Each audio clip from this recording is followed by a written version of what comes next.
Good morning India. दोस्तों नमस्कार। दोस्तों हमारी कहानियाँ सुनते रहने के लिए हमारे चैनल को सब्सक्राइब करने के साथ साथ वीडियो के नोटिफिकेशन को ऑल नोटिफिकेशन ऑन कर लीजिए ताकि जो हमारी कहानियाँ हैं वो आप तक सबसे पहले पहुंच सके। और ये वीडियो पसंद आए तो वीडियो को लाइक करना बिल्कुल ना भूलना, ठीक है। अब चलो कहानी को शुरू करते हैं। दोस्तों ये कहानी रेशमा की है, तो चलिए शुरू करते हैं रेशमा की कहानी, उसी की जुबानी। नमस्कार मेरे प्यारे दर्शकों, ये बात मेरी ज़िंदगी की एक सच्ची घटना है जो मेरी ज़िंदगी में एक अलग सी मोड़ पे ला के रख थी। वैसे तो मैं काफ़ी शर्मीली टाइप की लड़की थी, शादी हो चुकी थी, लेकिन ज़िंदगी में ऐसा मोड़ भी कभी आएगा इसके बारे में मैंने कभी सोचा ना था। हुआ कुछ यूँ कि मेरी शादी हो चुकी थी। जब मेरी शादी हुई तो मेरे पति मुझसे बहुत प्यार करते थे और मैं अपने पति के साथ अपने ससुराल में मेरे सास और ससुर के साथ रहती थी। वहाँ पर मेरे पति की कोई दूसरा भाई नहीं था, उनकी एक बहन थी जिनका पहले ही शादी हो चुका था। और मेरे पति अक्सर काम के सिलसिले पे थोड़े से व्यस्त रहते थे, लेकिन मेरी सास का तबीयत ख़राब था जिस वजह से मुझे हमेशा उनके साथ रहना पड़ता था। खैर यहाँ पे मेरी जॉब भी लग गई थी। मैं घर पर सारे काम करके जैसे कि खाना बनाना सब कुछ करने के बाद ऑफिस चली जाती थी और उसके बाद घर आती थी। ऐसे में मेरे पति के कुछ महीने बाद तबादला हो गया। इस बात पर थोड़ा सा तो दुखी मैं थी। मेरे पति ने मुझे कहा कि चलने के लिए, लेकिन मैंने ही कहा कि नहीं, मैं जॉब और सास ससुर, तो मेरे पति ने कहा उनको भी ले चलो हमारे साथ। तो मैंने कहा अरे नहीं, वो अगर हमारे साथ जाएंगी तो मेरा जॉब भी छूट जाएगा ना। यही कहकर मैंने हमेशा अपने पति को टालते रहे। कई बार मेरे पति मुझे आने के लिए बोलते थे तो मैं अपने पति के पास जाती थी, कभी 1 दिन 2 दिन 4 दिन, इससे ज़्यादा नहीं, क्योंकि मेरा यहाँ पे जॉब था। वहाँ पर मेरे पति रहते थे और उन्हें जब टाइम मिलता था तो वो अक्सर हमारे घर आते रहते थे, मेरे ससुराल।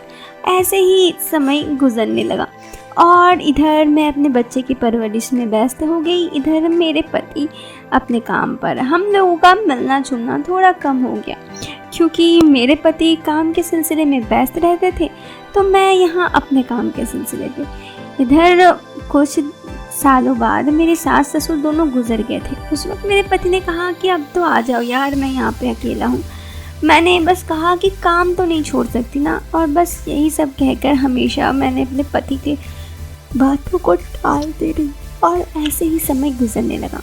कुछ दिनों से मेरे पति थोड़े अजीब व्यवहार करते थे, जैसे हमेशा मुझ पर रिप्लाई ना देना, या फिर यूँ कहे तो जब भी मैं उन्हें आने का कहूँ तो ये कहकर टाल देना कि काम तो कर ही रही हूँ, काम में छुट्टी नहीं मिल रहा है। थोड़ा अजीब लगता था। फिर मैंने सोचा कि ये सफ़र तो मैंने ही चुना ना, क्योंकि मेरे पति तो मुझे पहले भी चाहते थे कि मैं उनके साथ ही काम पे रहूँ, उनके पास रहूँ, लेकिन मैंने ही तो उन्हें बहाना किया था कि नहीं, मैं नहीं जा सकती। खैर बुरा तो लगता ही कि पति से मिल नहीं पाती, लेकिन फिर भी ज़िंदगी में एडजस्ट कर लेती और सोचती कि चलो ठीक है, मैं अपने काम पे व्यस्त हूँ तो मेरे पति भी व्यस्त हैं, इसमें क्या जाता है। ऐसे ही कुछ दिन समय गुजरने लगा और अब मैं अपने बेटे के साथ तो पहले रहती थी। अब मेरे बेटे की भी यहाँ गांव में पढ़ाई पूरी हो गई। हमारा शहर छोटा सा था तो ऐसे में वो भी बाहर पढ़ने के लिए चला गया। मैं अपने घर पर अकेले हो गई। पति से भी बात दिन भर में 5-10 मिनट होती थी, बेटे से कभी कदार बात होती थी। अब मैं पति से खुद कहती कि आइए तो वो बहाना करते। मैं इस बार कही कि मुझे आपसे मिलना है तो उन्होंने कहा क्यों? तो मैंने कहा बहुत दिन हो गया, मुझे आपसे मिलना है। तो मेरे पति ने कहा ठीक है। मैंने कहा ठीक है, मैं कल के ट्रेन से आ रही हूँ। तो मेरे पति ने कहा कल के ट्रेन से क्यों? 2 दिन बाद आना। तो मैंने कहा क्यों, आप खुश नहीं हैं? तो उन्होंने कहा अरे बाबा नहीं, मेरे पास छुट्टी नहीं है ना अभी, जब छुट्टी हो जाएगी तो अच्छा रहेगा। 2 दिन बाद शनिवार इतवार पड़ेगा तो छुट्टी मिल जाएगी। तो मैंने कहा ठीक है। समय गुजरा और 2 दिन भी इस तरह बीत गए। मेरा भी ऑफिस ख़त्म हुआ। मैंने इस बार ऑफिस से पूरे 1 हफ्ते की छुट्टी ली थी और अपने पति को बहुत ही खुश होते हुए कहा कि मैं इस बार पूरे 1 हफ्ते के लिए आपके पास जा रही हूँ। मैं बहुत खुश थी, लेकिन पता नहीं क्यों इस बार मेरे पति के बातों से उनके बात करने के नज़रिए से ऐसा लग नहीं रहा था कि वो खुश हैं। मैंने उनसे कई बार पूछा तो उन्होंने कहा नहीं हम तो खुश हैं, लेकिन जैसे कि उनका बात करने का बिहेवियर था, लग नहीं रहा था कि वो खुश हैं। खैर मैं वहाँ गई तो वहाँ पर मेरे पति मुझे स्टेशन में लेने आए थे।